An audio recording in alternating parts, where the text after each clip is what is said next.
Hi, I'm McCrickard, and this is the fishing report for the month of September in Virginia. In this month's report, we're going to head down to the James River here in downtown Richmond. We're going to show you all the wealth of public access and opportunities to wade fish the river in low flow conditions that late summer and early fall typically provide.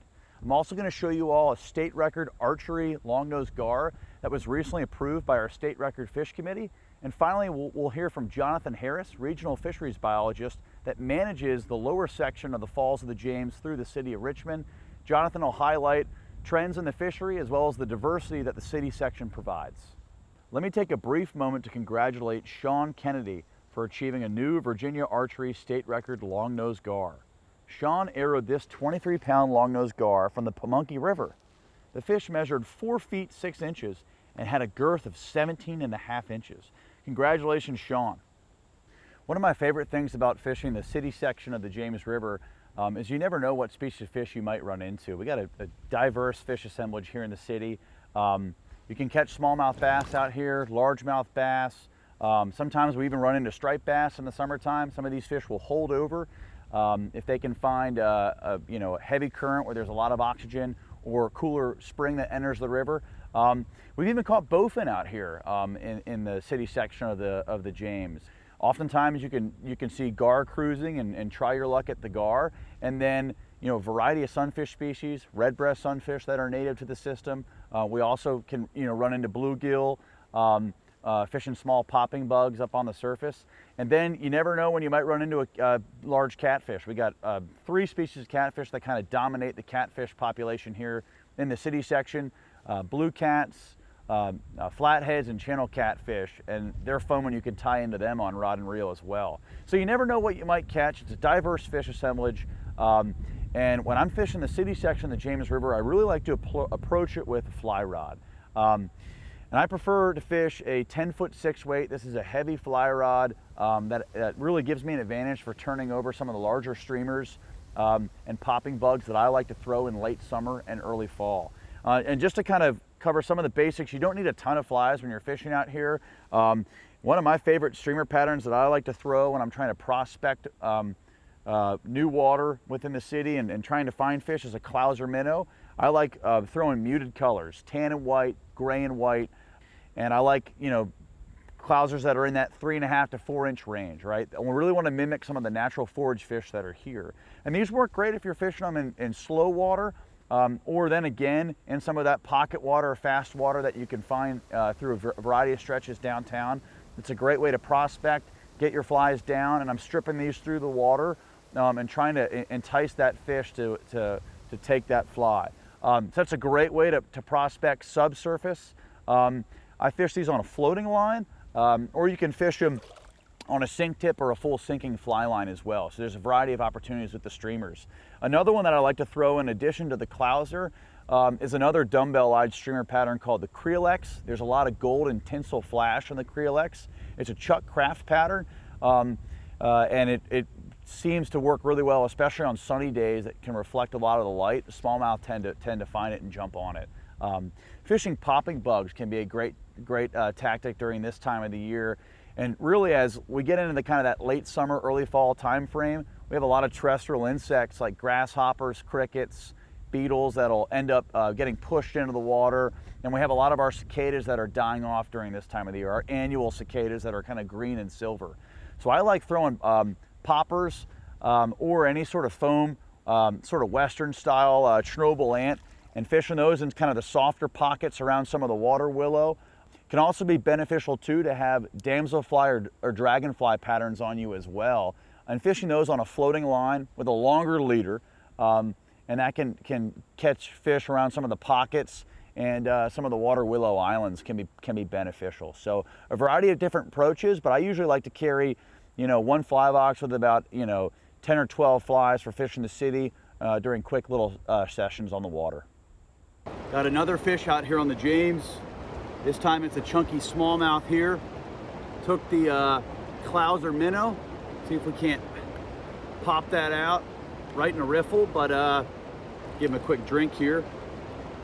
Pretty fish, really pretty markings on them, and nice one to get downtown. We'll let this fish go. Johnathan, as a fisheries biologist, who manages this section of the James River here in the city, you also like to get out and recreate in your free time as well. Yes, I do.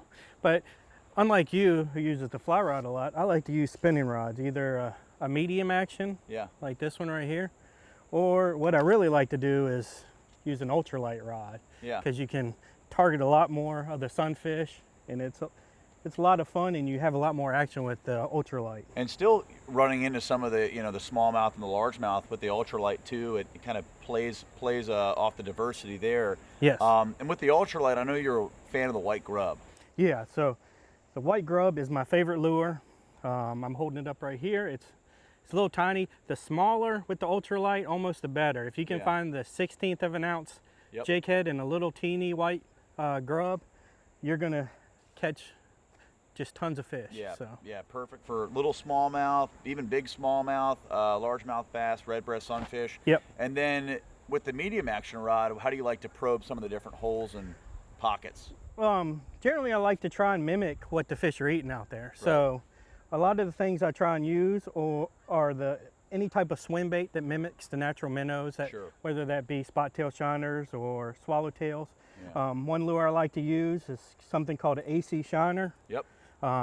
They're out of Ohio. You get the 2.5 inch. The silver and black's generally the best color that I've found, but you can get a variety of colors. They're similar to Rapala. If you wanted to get a Rapala at your local store, you could use that too. Yep. Another lure that a lot of people like to use, and I'll use sometime, or the Rebel crawfish. Rebel craw, yeah. Because these smallmouth bass are either eating minnows or they're eating crayfish. So it's a popular one to throw.